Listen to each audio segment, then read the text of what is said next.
हाँ नमस्कार, आपका हमारे न्यूज़ चैनल में हार्दिक स्वागत है। आप देख रहे हैं सोनी न्यूज़।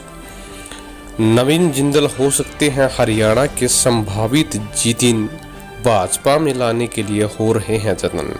वीडियो को शुरू से लेकर अंत तक जरूर देखिएगा। अगर आपने हमारे चैनल को सब्सक्राइब नहीं किया तो अभी कर लीजिएगा, ताकि हमारे आने वाली सभी अपडेट आप तक पहुँच सकें।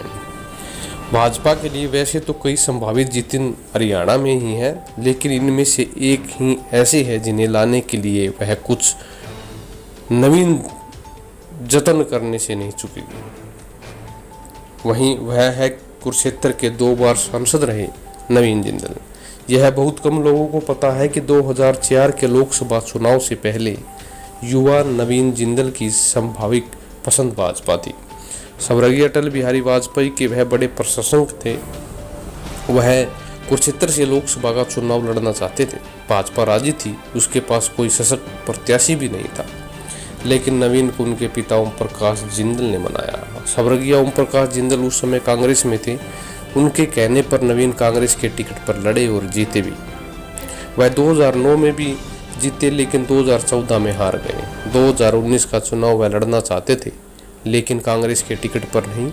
इसके बावजूद कि राहुल गांधी के साथ उनके मधुर संबंध है, राहुल उन्हें कांग्रेस से फिर लड़ाना चाहते थे, लेकिन उनका परिवार नहीं चाहता था कि वह कांग्रेस से लड़े। यद्यपि परिवार को उनके चुनाव लड़ने पर आपत्ति नहीं थी, उनका परिवार चाहता था कि वह कांग्रेस के टिकट पर न लड़े। इसलिए चुनाव के ठीक पहले उन्होंने अपने क्षेत्र में जनसंपर्क भी शुरू किया था। वह उस दौरान सिर्फ अपनी बात करते थे। इसी दौरान यानी 2019 के लोकसभा चुनाव के कुछ पहले राहुल का कुरुक्षेत्र दौरा हुआ। उनकी सभा हुई। नवीन जिंदल उनके मंच पर गए। जब राहुल के साथ उन्होंने मंच साझा कर लिया तो प्रधानमंत्री नरेंद्र मोदी के अति निकट और नवीन के बड़े भाई ने उन्हें समझाया और भाजपा से लड़ने के लिए कहा। एक तरफ भाई का आग्रह और दूसरी तरफ राहुल की इच्छा, नवीन दोनों के बीच फंस गए। उन्होंने बीच का मार्ग निकाला और चुनाव न लड़ने का फैसला किया। नवीन उस समय कांग्रेस नहीं छोड़ना चाहते थे। वैसे लिखा पढ़ी में तो अब भी नहीं छोड़ी है, लेकिन वह राजनीति में सक्रिय नहीं है, इसलिए किसी दल में है इसकी चर्चा भी नहीं होती। भाजपा से उनके न जुड़ने का एक बड़ा कारण और था। नवीन जिंदल के गृहनगर हिसार के ही सुभाष चंद्रा के साथ उनका विवाद था। सुभाष चंद्रा जी मीडिया और एक्सेल समूह के चेयरमैन है। जब दोनों के बीच विवाद हुआ तो नवीन कांग्रेस के सांसद थे। कांग्रेस सत्ता में थी, इसलिए चंद्रा उस समय कमजोर पड़ रहे थे।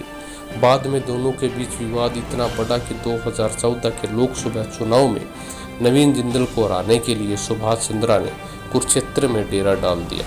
नवीन हार गए। दूसरी तरफ जिंदल चंद्रा के बीच सुलह हो गई। इसमें दिल्ली से सांसद चुने गए केंद्र सरकार के प्रभावशाली मंत्री पीयूष गोयल ने अहम भूमिका निभाई थी, ऐसा उद्योग जगत के लोग बताते हैं। सुभाष चंद्रा से समझौते के बाद नवीन को भाजपा में आने की कोई अवरोध भी नहीं है। उनके बहनोई मनमोहन गोयल भाजपा में है। वह रोहतक के मेयर है। भाई प्रधानमंत्री के निकट है और सबसे बड़ी बात, प्रधानमंत्री नेशनल फ्लैग बॉय को खुद भाजपा में देखना चाहते हैं। वह नवीन से तब से प्रभावित है जब नवीन ने हर देशवासी को तिरंगा फहराने का अधिकार दिलाया था। बने रहिए चैनल के साथ। धन्यवाद।